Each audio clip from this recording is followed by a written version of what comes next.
इस वीडियो में हम यूपीपीएससी प्रीलिम्स एग्जाम 2025 के लिए इंडियन पॉलिटी के प्रीवियस ईयर क्वेश्चंस के बारे में जानेंगे।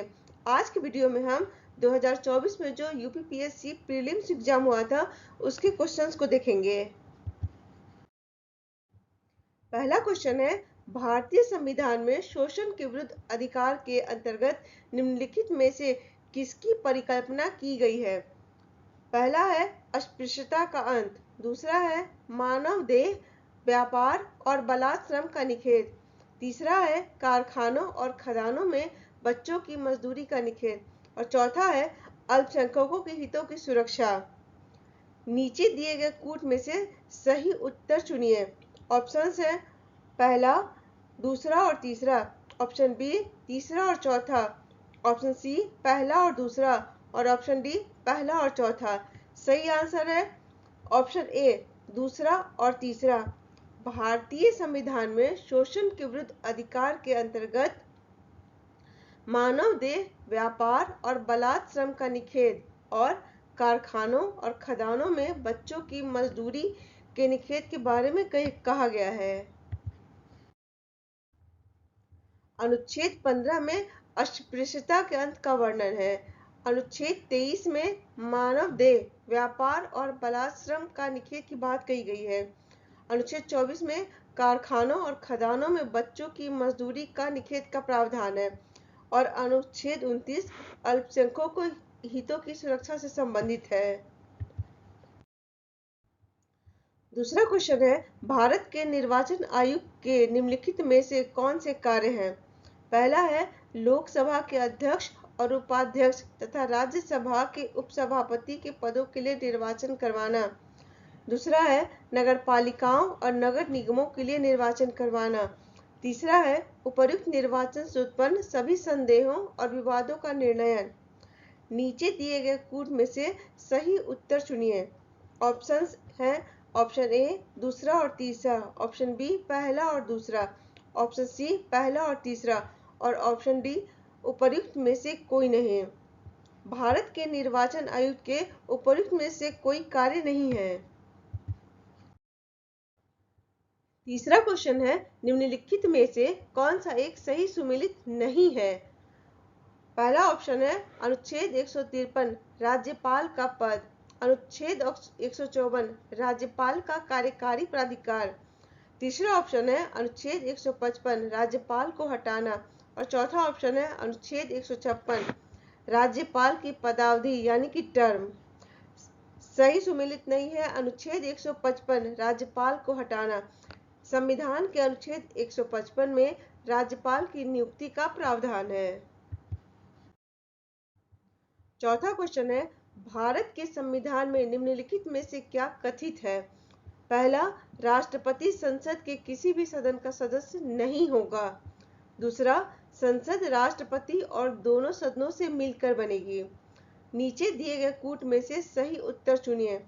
ऑप्शन पहला एक और दो दोनों, ऑप्शन दूसरा केवल दो, ऑप्शन तीसरा न तो एक न ही दो और ऑप्शन चौथा केवल एक। सही आंसर है ऑप्शन पहला एक और दो दोनों। भारत के संविधान के अनुसार राष्ट्रपति संसद के किसी भी सदन का सदस्य नहीं होगा और संसद राष्ट्रपति और दोनों सदनों यानी कि लोकसभा और राज्यसभा से मिलकर बनेगी।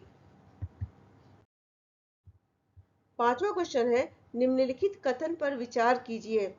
भारतीय संविधान में कोई संशोधन लाने का उपक्रम किया जा सकता है। पहला, लोकसभा द्वारा, दूसरा राज्यसभा द्वारा, तीसरा राज्य विधानमंडलों द्वारा और चौथा भारत के राष्ट्रपति द्वारा। उपर्युक्त में से कौन सा कथन सही है?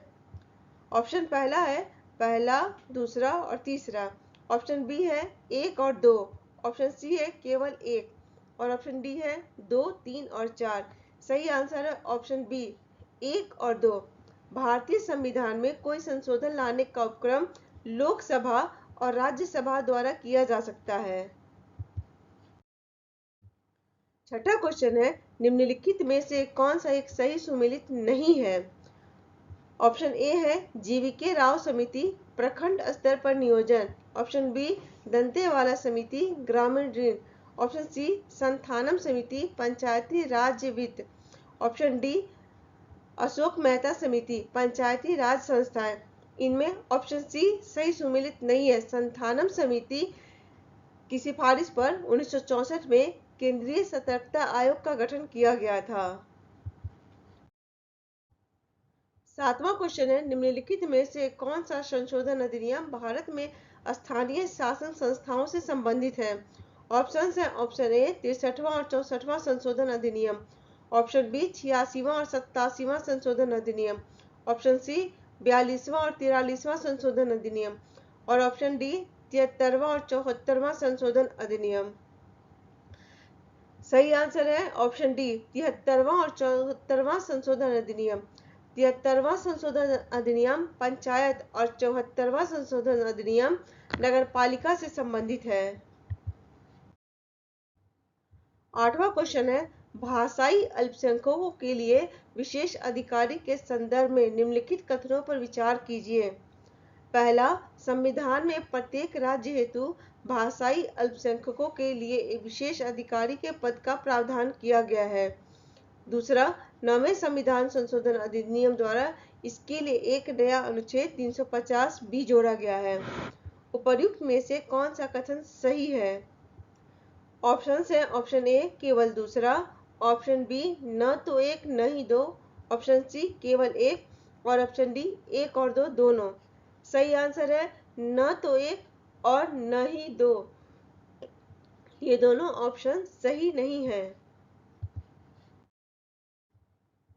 9वां क्वेश्चन है, अनुच्छेद 19 के अंतर्गत निम्नलिखित में से कौन सी एक स्वतंत्रता की भारतीय संविधान द्वारा गारंटी नहीं दी गई है? ऑप्शन है ऑप्शन ए शांतिपूर्वक और बिना शस्त्रों के एकत्र होने की स्वतंत्रता, ऑप्शन बी संपत्ति रखने, खरीदने और बेचने की स्वतंत्रता, ऑप्शन सी पूरे देश में इच्छा अनुसार घूमने फिरने की स्वतंत्रता और ऑप्शन डी किसी व्यापार अथवा व्यवसाय को करने की स्वतंत्रता।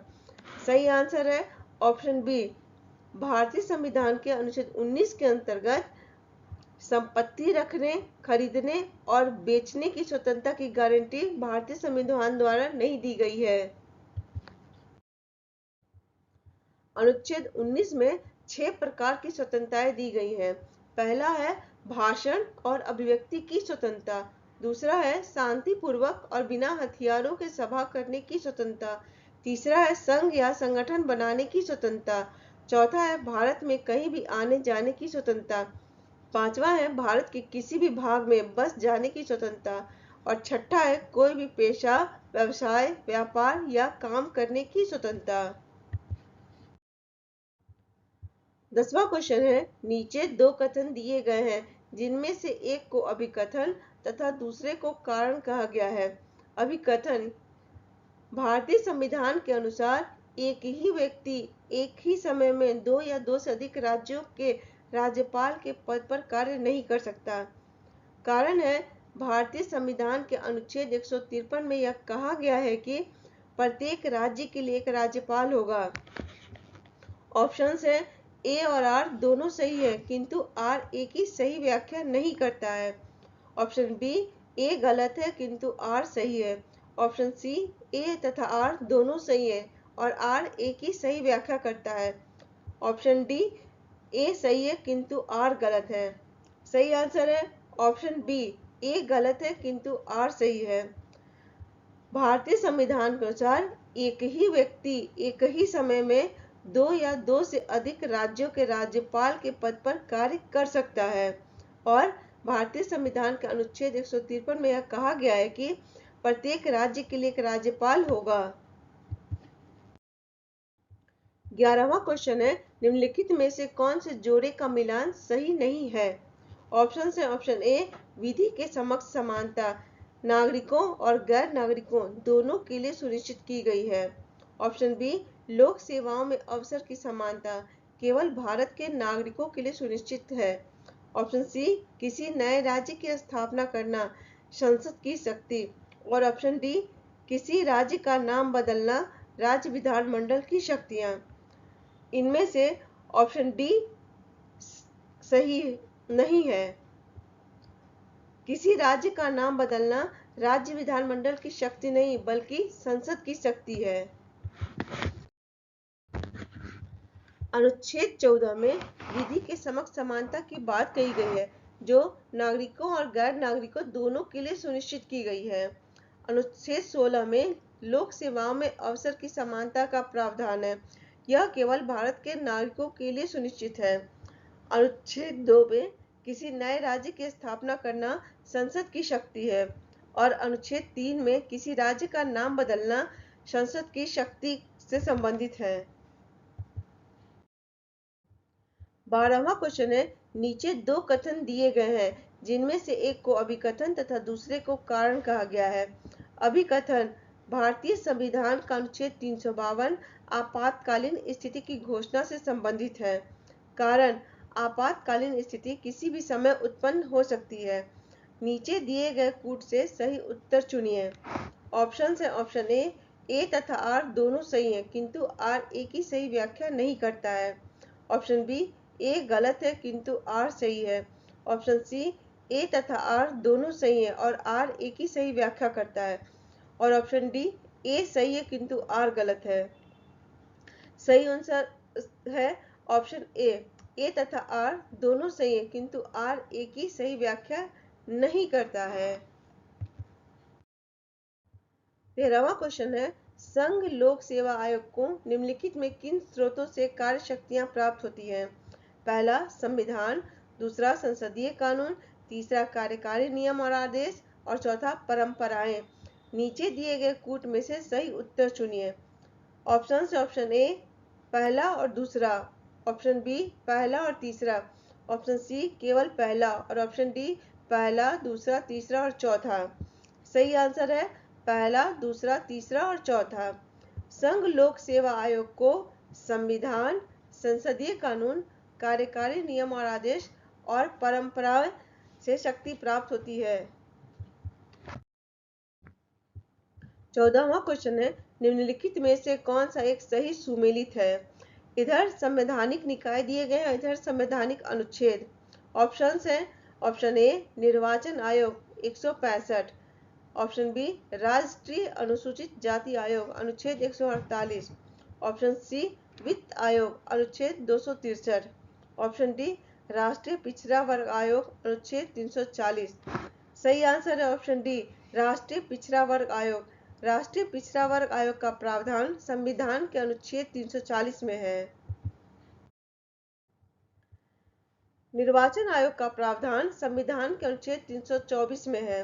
राष्ट्रीय अनुसूचित जाति आयोग अनुच्छेद 338 से संबंधित है।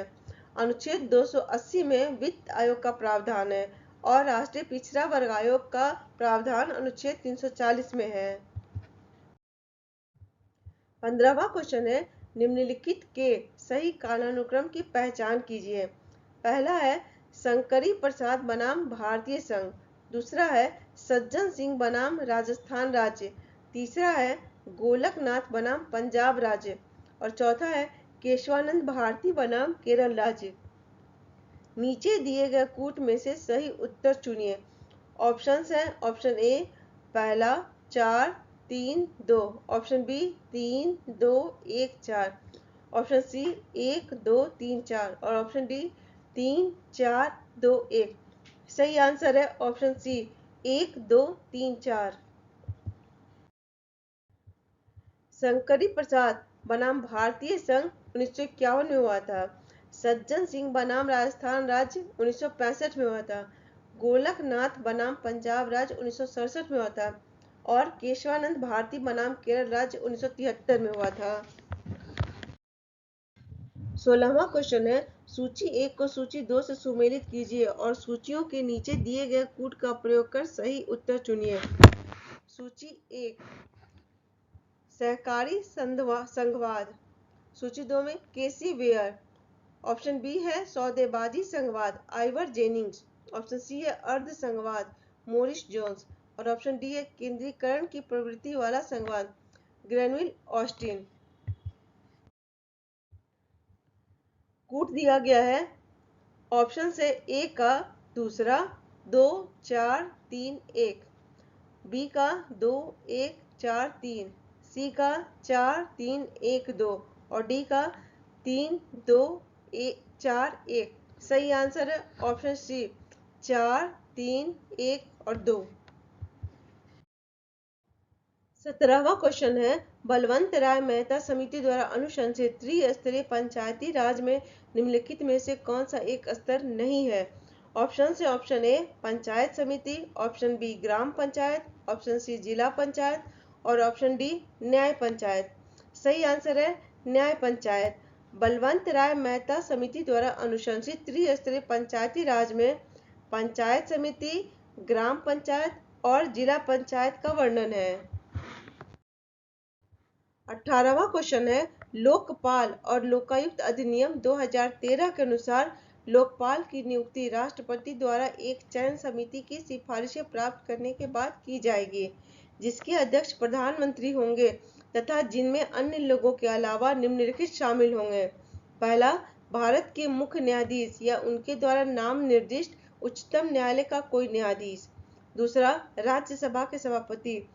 तीसरा, लोकसभा अध्यक्ष और चौथा, लोकसभा में विपक्ष के नेता।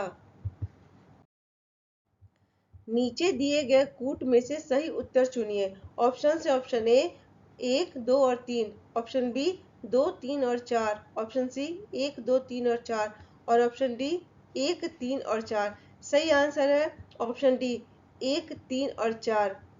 भारत के मुख्य न्यायाधीश या उनके द्वारा नाम निर्दिष्ट उच्चतम न्यायालय का कोई न्यायाधीश, लोकसभा अध्यक्ष और लोकसभा में विपक्ष के नेता। 19वां क्वेश्चन है सूची 1 को सूची 2 से सुमेलित कीजिए और सूचियों के नीचे दिए गए कूट का प्रयोग कर सही उत्तर चुनिए। सूची 1, ऑप्शन है ऑप्शन ए भारत की संचित निधि। इधर अनुच्छेद दिया गया है अनुच्छेद 266। ऑप्शन बी वित्त आयोग अनुच्छेद 360। ऑप्शन सी वित्तीय आपातकाल अनुच्छेद 280। ऑप्शन डी भारत के नियंत्रक एवं महालेखा परीक्षक अनुच्छेद 148। कूट है ऑप्शन से ए का 3 1 2 4, ऑप्शन बी का 4 1 3 2, ऑप्शन सी का 1 3 2 4 और ऑप्शन डी का 1 2 3 4। सही आंसर ऑप्शन सी 1 3 2 और 4। भारत की संचित निधि का प्रावधान संविधान के अनुच्छेद 266 में है। वित्त आयोग अनुच्छेद 280 से संबंधित है। वित्तीय आपातकाल का वर्णन अनुच्छेद 360 में है और भारत के नियंत्रक एवं महालेखा परीक्षक अनुच्छेद 148 से संबंधित है। 20वां क्वेश्चन है भारतीय संविधान की समवर्ती सूची में शामिल है। पहला, व्यापार और वाणिज्य। दूसरा, सामानों में मिलावट। तीसरा, उत्तराधिकार। नीचे दिए गए कूट में से सही उत्तर चुनिए। ऑप्शन से ऑप्शन ए 1 और 3, ऑप्शन बी 1 2 और 3, ऑप्शन सी केवल 1 और ऑप्शन डी 2 और 3। सही आंसर है ऑप्शन डी 2 और 3। भारतीय संविधान की समवर्ती सूची में सामानों में मिलावट और उत्तराधिकार शामिल है। 21वां क्वेश्चन है संशोधनों का उनके कार्यान्वयन के वर्ष से मिलान कीजिए। ऑप्शन से ऑप्शन ए 42वां संशोधन 1985, ऑप्शन बी 52वां संशोधन 2011, ऑप्शन सी 86वां संशोधन 1976 और ऑप्शन डी 96वां संशोधन 2002। नीचे दिए गए कूट में से सही उत्तर चुनिए। ऑप्शन है ए का 2 1 3 4, ऑप्शन बी का 4 3 2 1, ऑप्शन सी का 1 2 3 4 और ऑप्शन डी का 3 1 4 2। सही आंसर है ऑप्शन डी 3 1 4 और 2।